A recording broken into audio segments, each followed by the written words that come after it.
Internet جو ہے یہ غالباً 1983 کے اندر یہ ایجاد ہوا، اور اس کے ایجاد کا مقصد یہی تھا، مثبت اس کا مقصد تھا کہ بھئی زیادہ سے زیادہ لوگوں کو فائدہ ہو، اور جو ہمارے درمیان میں فاصلے ہیں وہ سمٹ جائیں، اور لوگوں کو اس سے فائدے ہوں۔ آپ نے دیکھا ہوگا عموماً کہ آج اسی نقصان کی وجہ سے ہماری جو نوجوان نسل ہے وہ کہاں پر جا رہی ہے، وہ اس سیلاب کے اندر، فحاشی اور یعنی کے سیلاب کے اندر بہتی چلی جا رہی ہے، اور روزانہ میڈیا پر کیسز جو ہے وہ اس کے بڑھتے ہوئے ریشو ہمیں کیا بتا رہے ہیں کہ آج کا ہمارا نوجوان انٹرنیٹ کا اور اسی طرح جو ہے وہ سوشل میڈیا اور اسی طرح یوٹیوب اور فلاں کا استعمال غلط کر رہا ہے یا صحیح کر رہا ہے۔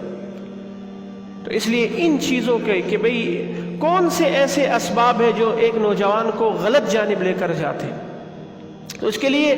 ہمیں ایک چیز پر سب سے زیادہ جو ہے وہ کوشش کرنی پڑے گی کہ اس کو ہم روکیں۔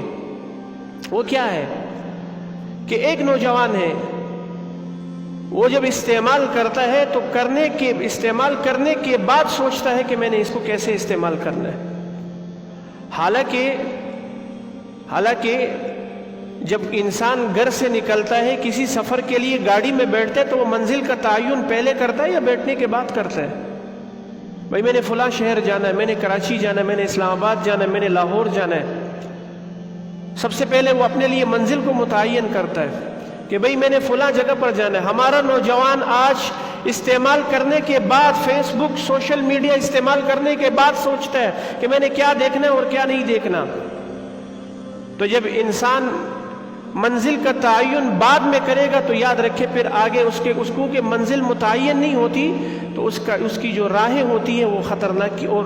حادثاتی جو ہے وہ انسان کے لیے ثابت ہوتی ہیں۔ پھر اس کا نتیجہ کیا ہوتا ہے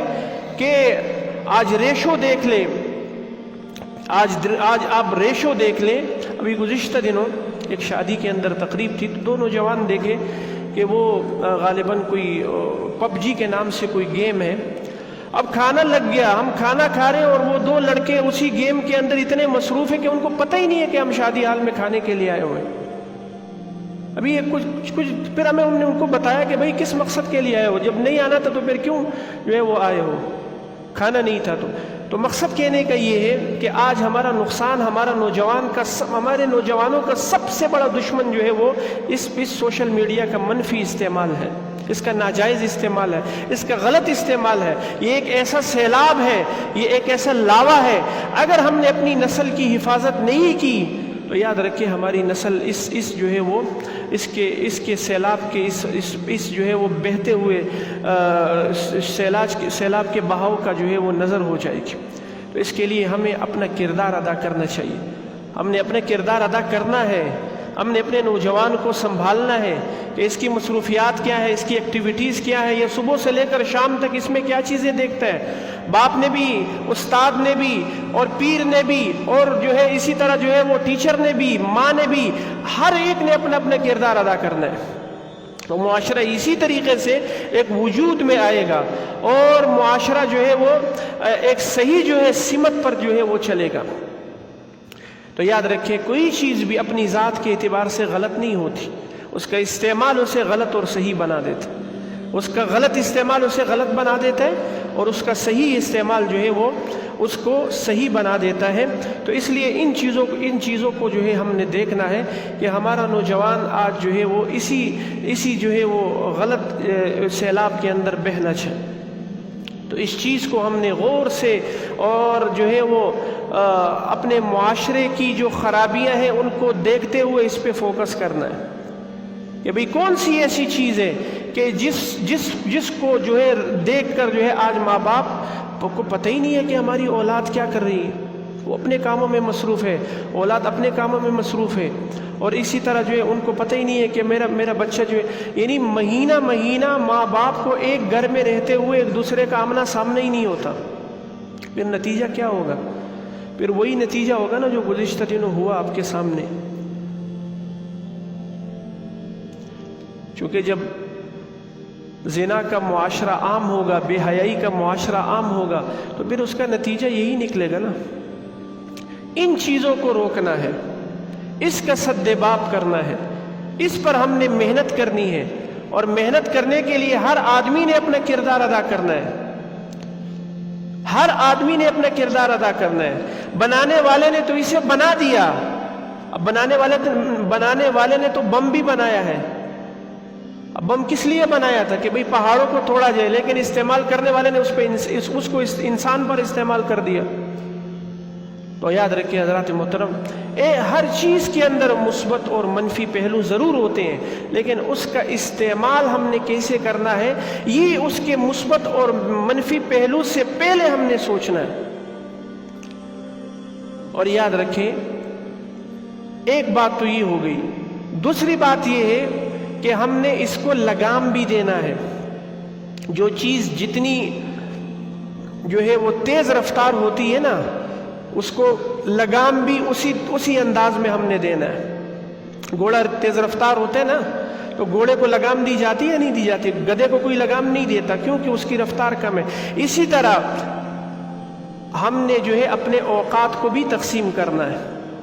یعنی کہ صبح سے لے کر شام تک، اور شام سے لے کر صبح تک نہ بیوی کا پتہ، نہ ماں کا پتہ، نہ بہن کا پتہ، اور نہ ہی جو ہے نا وہ رشتہ داروں کا پتہ، نہ کوئی جو ہے وہ دوست یار کا پتہ، کسی کا پتہ ہی نہیں ہے ہمیں۔ وہ صبح سے لے کر شام تک جو ہے وہ موبائل ہی موبائل ہے، اور اس کا جو ہے نا استعمال ہے، اور جو ہے وہ کانوں کے اندر ہینڈ فری لگا نہیں۔ حضرات محترم، یہ اسلامی روش نہیں ہے، یہ ہمیں دین سے دور کرے گی، یہ ہمیں جہنم کے گڑھے تک پہنچائے گی، یہ ہمارے نوجوان کا بیڑا غرق کر دے گی۔ تو اس لیے آپ دیکھ لیں کہ جب سے ہمارے نوجوان کے ہاتھ میں موبائل فون آیا ہے، جرائم کی ریشو بڑھی، اور اسی طرح جو ہے وہ جو زنا کی ریشو بڑھی،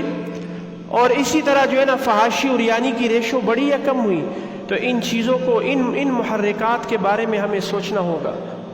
کہ بھئی اس کا استعمال، ہم یہ نہیں کہتے کہ ہم اس کے خلاف نہیں، آپ استعمال کریں، لیکن یہ نہیں کہ آپ تلاوت سننے کے لیے بیٹھے تھے اور اختتام آپ کا جو ہے نا وہ گانے پہ ہوا۔ ان چیزوں کو ہم نے سوچنا، ان چیزوں کو دیکھنا ہے کہ میں نے ابتدا تو آیا تو سننے تلاوت تھا، لیکن میرے پاس اتنی ہدایت تھی نہیں کہ میں اپنے آپ کو جو ہے اس جو ہے وہ موبائل سے جو ہے وہ قرآن سن سکتا، اور شیطان نے مجھے گمراہ کر لیا۔ اس لیے میں نے پچھلے جمعے آپ سے کہا تھا کہ اسلام ترقی کے خلاف نہیں ہے کہ بھئی مسلمانوں کے پاس ترقی نہ آئی، لیکن ترقی سے پہلے انسان ہدایت کی بات کرتا ہے، اسلام ہدایت کی بات کرتا ہے، قرآن ہدایت کی بات کرتا ہے کہ بھئی ہدایت ہوگی، اب جب ترقی آئے گی تو وہ ترقی کا استعمال انسان صحیح انداز میں کر۔ ایک نوجوان کے پاس ہدایت ہے، وہ ہدایت یافتہ ہے، وہ تربیت یافتہ ہے، وہ فیض یافتہ ہے، وہ صحبت یافتہ ہے، اس کا تعلق قرآن سے مضبوط ہے، اس کا رشتہ قرآن سے مضبوط ہے، وہ اس کی مجلس اہل اللہ اور اللہ کے ولیوں کے ساتھ ہے، اس کی دوستی ایسے جو ہے وہ اس کے مجلس کے لوگ ایسے ہیں جو صحیح لوگ ہیں۔ تو یاد رکھے جب وہ استعمال کرے گا سوشل میڈیا کا اور اسی طرح موبائل فون کا، تو وہ غلط استعمال نہیں کرے گا، اس کا صحیح استعمال کرے گا، اور وہ گمراہ نہیں ہوگا، وہ اس جو ہے وہ موبائل سے بھی ہدایت جو ہے وہ نکالے گا، اور اس کو جو ہے وہ اخذ کرے گا۔ تو اس لیے ہم نے اپنے ان سدباب کو دیکھنا ہوگا۔ ہمیں پتہ ہی نہیں ہے کہ باپ کو معلوم ہی نہیں ہے کہ میرا بچہ جو ہے وہ ساری رات جو ہے وہ جاگ کر گزارتا ہے۔ کیوں بھائی؟ کس نے کہا تھا کہ بھئی رات کو جو ہے وہ 2 بجے سوئے اور صبح 10 بجے نکلے؟ یہ کوئی اسلامی روش ہے؟ یہ کوئی اسلامی طریقہ ہے؟ مسلمان تو فجر کی نماز کے بعد سوتا ہی نہیں تھا، مسلمان کا دن تو فجر کی نماز کے بعد شروع ہو جاتا تھا، اور یہاں دیکھ رہے کہ بھئی دن رات بنا ہوا ہے اور رات دن بنی ہوئی ہے، نہ پتہ ہے کہ بھئی ایک عجب سا نظام بنا ہوا ہے۔ حضرات محترم، ہم نے اپنی خاندانی اور اسی طرح جو ہے وہ معاشرتی زندگی کے اندر تبدیلی ہمیں لانی ہوگی، پھر جا کے معاشرہ سدھرے گا، پھر جا کے وہ بگاڑ ختم ہوگا، جو بگاڑ جو ہے ہمیں جو ہے وہ غلط کاریوں کی طرف ابھارتا ہے۔ تو اس لیے اس چیز کی طرف آج سوچنا ہوگا، اور ہم نے اپنے مقصد کا تعین کرنا جو ہے ہمیں پڑے گا کہ بھئی میں نے موبائل فون تو ہاتھ میں پکڑ لیا، اب کہیں یہ میں نے استعمال کرنا ہے موبائل فون کو یا موبائل فون مجھے استعمال کر رہا ہے؟ ان چیزوں کو ہم نے دیکھنا ہے کہ بھئی میں نے اس کا استعمال کس انداز میں کرنا ہے. کبھی کبھی ایسا ہوتا ہے انسان بیٹھتا ہے موبائل فون استعمال کرنے کے لیے اور اس میں جو ہے کیونکہ ہدایت نہیں ہے تو یہ خود جو ہے وہ اعلی کار بن جاتا ہے اور استعمال ہو جاتا ہے, اسے پتہ ہی نہیں چلتا. اللہ اس پر عمل کرنے والا اور آگے لوگوں کو پہنچانے والا بنائے. مزید اصلاحی بیانات کے لیے ہمارا یوٹیوب چینل ایمان و یقین کو سبسکرائب